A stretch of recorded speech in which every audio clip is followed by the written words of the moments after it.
नमस्कार दोस्तों, तुलिका दर्शन चैनल में मैं रमाशंकर डिमरिया आपका स्वागत करता हूं और आशा करता हूं आपके बोर्ड के एग्ज़ाम अच्छे से जा रहे होंगे। तो आज हम बात कर रहे हैं ड्राइंग एंड पेंटिंग जो थ्योरी का पेपर होना है आपका, उस पेपर में किस प्रकार से प्रश्न पूछे जाएंगे। तो यहाँ पर मैं आपको ये बताना चाहता हूँ कि 2023 से आपका जो ड्राइंग एंड पेंटिंग का सैद्धांतिक का जो पेपर है उसके पैटर्न में बदलाव हो चुका है। इससे पूर्व 10 विकल्पीय प्रश्न पूछे जाते थे और 4 जो प्रश्न होते थे वो दीर्घ उत्तरीय होते थे, यानी कि 5 नंबर के आपको 4 प्रश्न दिए जाते थे और 10 प्रश्न आपको एक एक नंबर के दिए जाते थे।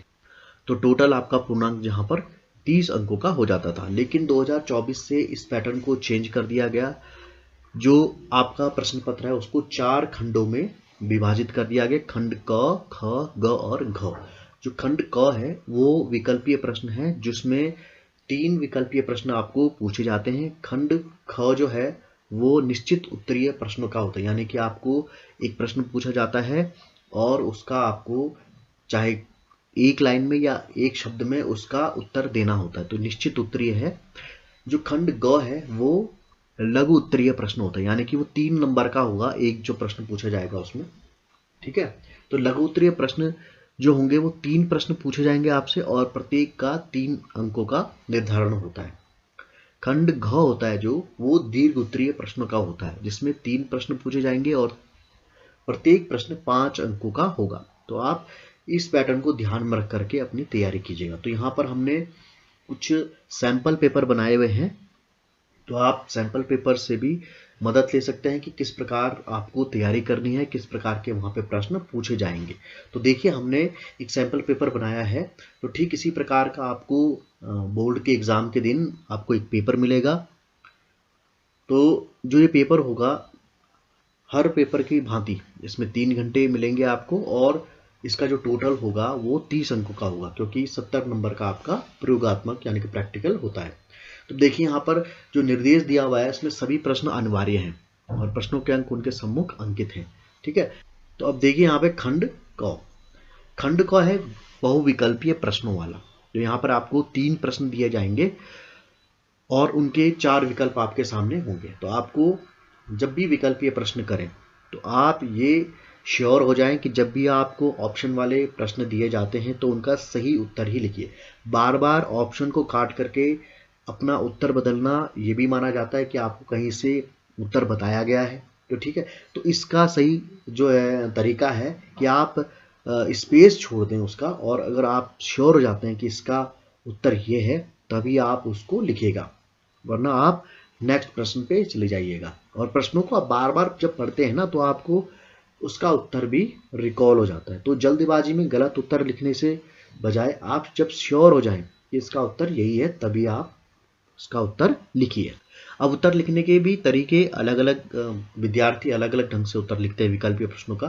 कई विद्यार्थी क्या करते हैं कि जैसे यहाँ पे प्रश्न दिखाया गया है, मुगल शैली का स्वर्णकाल था, वो चारों के चारों विकल्प को कॉपी पे लिख देते हैं और जो भी उसका सही उत्तर होता है उस पर वो टिक मार्क लगा देते हैं, यानी कि सही का चिन्ह लगा देते हैं। तो अगर आपका जवाब सही है तो आपको नंबर इसमें पूरे दिए जाते हैं। कुछ विद्यार्थी क्या करते हैं कि प्रश्न उतार देते हैं मुगल शैली का स्वर्णकाल था और उसके नीचे उसका सही विकल्प लिख देते हैं, तो ये तरीका भी सही है। कई विद्यार्थी क्या करते हैं कि सिर्फ प्रश्न का नंबर लिख देते हैं और उसके नीचे उसका विकल्प में कौन सा नंबर है ये लिख देते हैं। जैसे वो लिख देंगे कि जो प्रश्न संख्या जो आपका ए है, ए, और उसके आगे जो भी उसका विकल्प है फर्स्ट, सेकंड, थर्ड या फोर्थ, तो इस तरीके से प्रश्न का उत्तर दे देते हैं। तो जो ये तीनों तरीके हैं ये बिल्कुल सही हैं। तो आप किसी भी तरीके से आप प्रश्न का उत्तर दे सकते हैं, लेकिन शर्त ये होती है कि आपका जो उत्तर है वो सही होना चाहिए, तभी आपको अंक दिए जाएंगे। अब देखिए यहाँ पर, जैसे कि यहाँ पर आपको सैंपल पेपर में दिख रहा होगा, जो हमारा पहला प्रश्न है इसमें मुगल शैली का स्वर्णकाल था, जहांगीर काल, अकबर काल, शाहजहां काल या बाबर काल। ठीक है, तो मुगल शैली का स्वर्णकाल किसे कहा जाता है? हम सबको पता है कि मुगल शैली का जो स्वर्णकाल है वो जहांगीर के काल को कहा जाता है। तो यहाँ पर जो है विकल्प एक जो है वो सही हो जाता है। तो आपको इसी तरीके के वहां पर प्रश्न पूछे जाते हैं, तो आपको विकल्पों में सावधानी से इसका उत्तर देना चाहिए। हमारा जो दूसरा प्रश्न है, माँ और बच्चा किस कलाकार की कृति है? तो अब यहाँ पर एक पेंटिंग पूछी गई है और उस पेंटिंग का चित्रकार कौन है। तो आपको यहाँ पे 4 चित्रकारों के नाम दिए हुए हैं, तो आपको इसमें से देखना होगा कि राजा रवि वर्मा सही उत्तर है इसका, नंदलाल बोस सही उत्तर है, यामिनी राय है, या अमृता शेरगिल है। अगर आपको पता है माँ और बच्चा यामिनी राय की कृति है, तो आप विकल्प 3 पे चले जाएंगे। ठीक है, तो इस तरीके से आपको विकल्पों के प्रश्न, तो इसी तरीके से आपको विकल्प वाले प्रश्नों में उत्तर देना होगा। अब जैसे यहाँ पर तीसरा प्रश्न है, भारतीय ध्वज का डिजाइन किसने तैयार किया। अब भारतीय ध्वज से संबंधित प्रश्न हमेशा पूछा जाता है, तो भारतीय ध्वज वाला जो टॉपिक है उसको आप हमेशा तैयार करके जाइएगा। वहां से 1 नंबर से लेकर के 5 नंबर के प्रश्न भी पूछे जाते हैं। ठीक है, तो यहाँ पर देखिए भारतीय ध्वज का डिजाइन किसने तैयार किया, और विकल्प आपको दे रखा है। आपने अगर पढ़ा है पिंगली वेंकैया ने जो राष्ट्रीय ध्वज बनाया था, तो आप तभी इसका सही उत्तर दे पाएंगे। तो आप विकल्प 2 पर चले जाते हैं। तो आपको इस तरीके से अपनी मेमोरी को रिकॉल करना होगा जब भी आप विकल्प वाले प्रश्नों को कर रहे होंगे। अब देखिए खंड ख है जो निश्चित उत्तरीय प्रश्न है, तो यहाँ पर 1 नंबर के होंगे और 3 प्रश्न आपको पूछे जाएंगे, तो प्रत्येक का 1 नंबर आपको दिया जाएगा। अब यहाँ पर देखिए जैसे प्रश्न जो 2 है हमारा, राजा संसार चंद का संबंध किस शैली से था। ठीक है, तो हमें पता है कि राजा संसार चंद का संबंध जो है वो कांगड़ा शैली से था। ठीक है, कांगड़ा शैली से था। अब कांगड़ा शैली से था, तो आपको लिखना होगा इसके आगे कांगड़ा, तो आपको 1 नंबर का अंक प्राप्त हो जाएगा। अगर आप को कांगड़ा नहीं पता और आपने यहाँ पर पहाड़ी भी लिख दिया तो भी आपको मिल जाएगा, क्योंकि राजा संसार चंद का संबंध किस शैली से था, कांगड़ा में भी आपको नंबर मिल जाएगा। अगर आप पहाड़ी भी लिखते हैं तो एटलीस्ट आप उस उत्तर के काफी करीब हैं। तो 1 नंबर का प्रश्न है, तो हो सकता है एग्जामिनर आपको पहाड़ी शैली के लिखने पर भी आपको नंबर दे दे। दूसरा प्रश्न है यहाँ पर, और तीसरा प्रश्न है यहाँ पर, बनी ठनी का चित्र किस चित्रकार ने बनाया था। अभी देखिए बनी ठनी से संबंधित प्रश्न हमेशा पूछा जाता है, तो बनी ठनी से संबंधित जितने भी फैक्ट हैं उसको किसने बनाया, किसके समय में बना, बनी ठनी का चित्र किस माध्यम में बना है, बनी ठनी के चित्रकार कौन है। तो आप जितना भी है, और बनी ठनी पेंटिंग में जो है उसका पूरा का पूरा डिस्क्रिप्शन कि किस तरीके से वो मुद्रा में खड़ी है, उसने किस प्रकार के कपड़े पहने हुए हैं, उसके हाथ में क्या है ना, और उसके वस्त्र विन्यास कैसे हैं, बाल कैसे हैं, उसने कौन से जेवर पहने हुए हैं, ये सारा का सारा उस पेंटिंग का डिस्क्रिप्शन है। तो आपको बनी ठनी से रिलेट करके सारे फैक्ट याद होने चाहिए। ठीक है, अब यहाँ पे पूछा बनी ठनी का चित्र किस चित्रकार ने बनाया, तो आप निहाल चंद लिख दीजिएगा इसके आगे, तो आपको यहाँ पे पूरा का पूरा 1 नंबर मिल जाएगा। चौथा प्रश्न है, मौलाराम तोमर किस शैली का चित्रकार था। ठीक है, अब मौलाराम तोमर किस शैली का चित्रकार था, तो आप पहाड़ी शैली को अगर पढ़ते हैं तो पहाड़ी शैली में मौलाराम तोमर का जिक्र आता है गढ़वाल शैली में, तो आप गढ़वाल शैली लिख देंगे तो आपको 1 नंबर मिल जाएगा। यानी कि आपको यहाँ पर ये पूरा सेंटेंस बनाने की जरूरत नहीं है कि मौलाराम तोमर गढ़वाल शैली का चित्रकार था। आपको सीधे सीधा लिख देना है।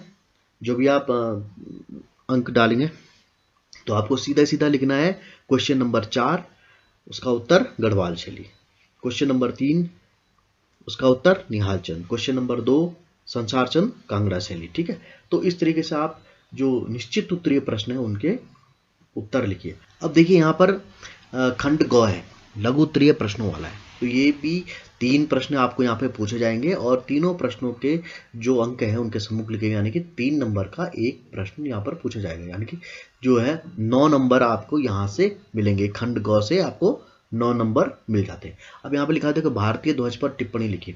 अब भारतीय ध्वज जो टॉपिक है ये काफ़ी इंपॉर्टेंट टॉपिक है, तो इसको आप बिल्कुल इग्नोर मत कीजिएगा, क्योंकि भारतीय ध्वज से हमेशा चाहे वो 1 नंबर का प्रश्न पूछा जाए, चाहे वो 3 नंबर का हो या 5 नंबर का हो, तो भारतीय ध्वज से हमेशा प्रश्न पूछे जाते हैं। अब भारतीय ध्वज पर टिप्पणी लिखनी है, तो टिप्पणी कैसे लिखेंगे आप, कम से कम आधे पेज की टिप्पणी आपको लिखनी होगी, तभी आपको 3 नंबर का बेनिफिट मिलेगा। भारतीय ध्वज पर टिप्पणी आप जब भी लिखेंगे तो आप लिखेंगे उसमें कि भारतीय ध्वज में 3 रंग हैं, तीनों रंगों के बारे में लिख देंगे कि केसरिया सबसे ऊपर है, उसके बीच में श्वेत कलर यानी सफ़ेद, फिर हरा। केसरिया किस रंग का प्रतीक है, त्याग का प्रतीक है, श्वेत रंग है शांति का प्रतीक, हरा रंग है हरियाली का समृद्धि का प्रतीक, जो बीच में सफ़ेद रंग पर सफ़ेद पट्टी में जो चक्र लिया गया है वह सारनाथ के अशोक स्तंभ से लिया गया है, और इसको गतिशीलता का, विकास का प्रतीक माना जाता है। और इसके बीच में 24 तीलियां लगी हुई है और गहरे गहरे नीले रंग का ये चक्र है। ठीक है, तो इस तरीके से आपको प्रश्न का उत्तर देना होगा। साथ में आपको लिखना होगा कि भारतीय ध्वज का जो डिज़ाइन है वो पिंगली वेंकैया ने बनाया। पहली बार इस ध्वज को फहराया गया था, कब फहराया गया था, उसका जो डेट या सन आपको मालूम है वो लिख दीजिए।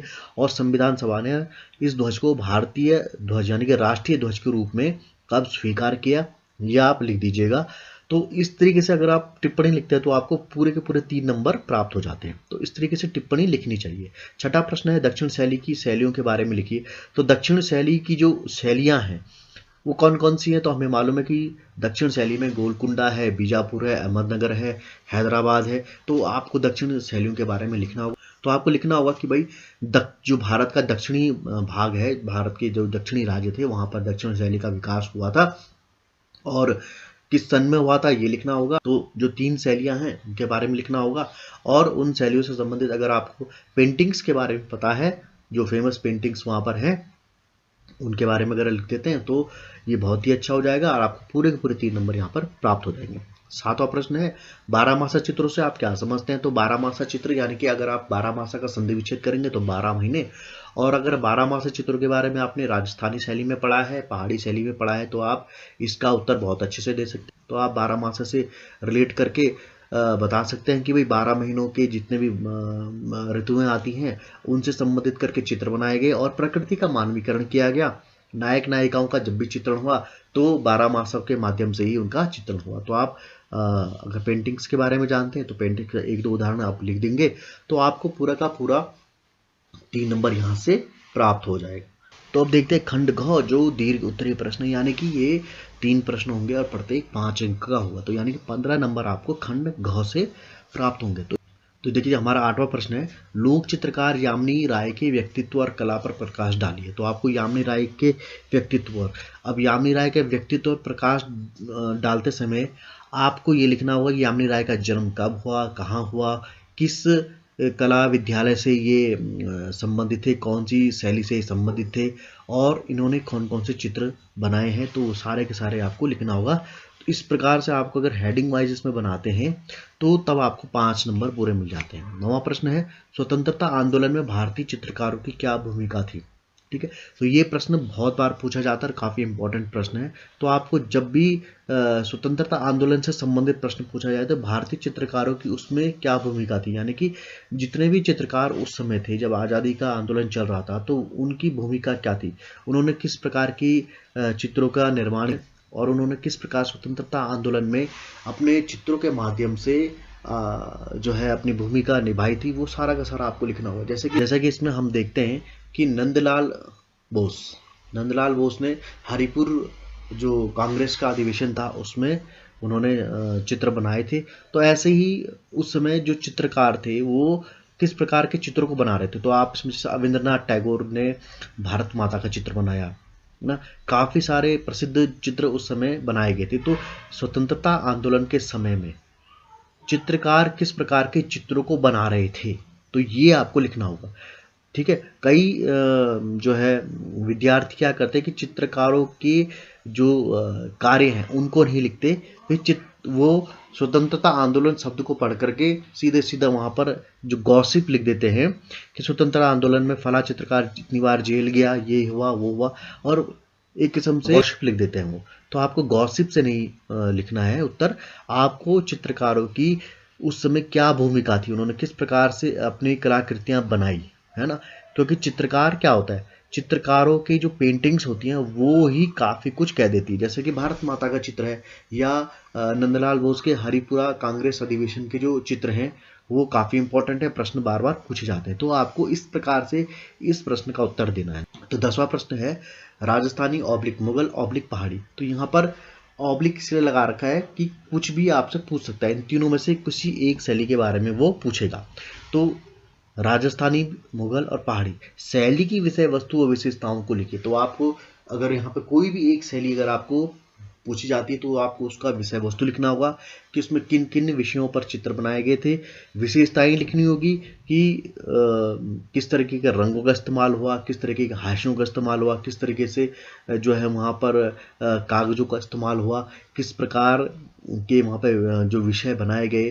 ठीक है, तो ये सारी विशेषताएं आ जाती हैं। तो आपको ये 5 नंबर के जब भी प्रश्न आप किसी भी शैली की विषय वस्तु और विशेषताएं लिख रहे हैं तो आप उसमें हेडिंग वाइज जरूर लिखिएगा। और अगर आप इस प्रकार से उत्तर लिखते हैं तो आपको 5 नंबर, पूरे के पूरे 5 नंबर आपको मिल जाते हैं।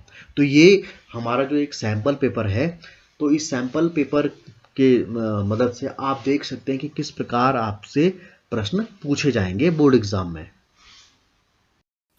तो ये था उत्तराखंड इंटरमीडिएट का sample paper drawing and painting का।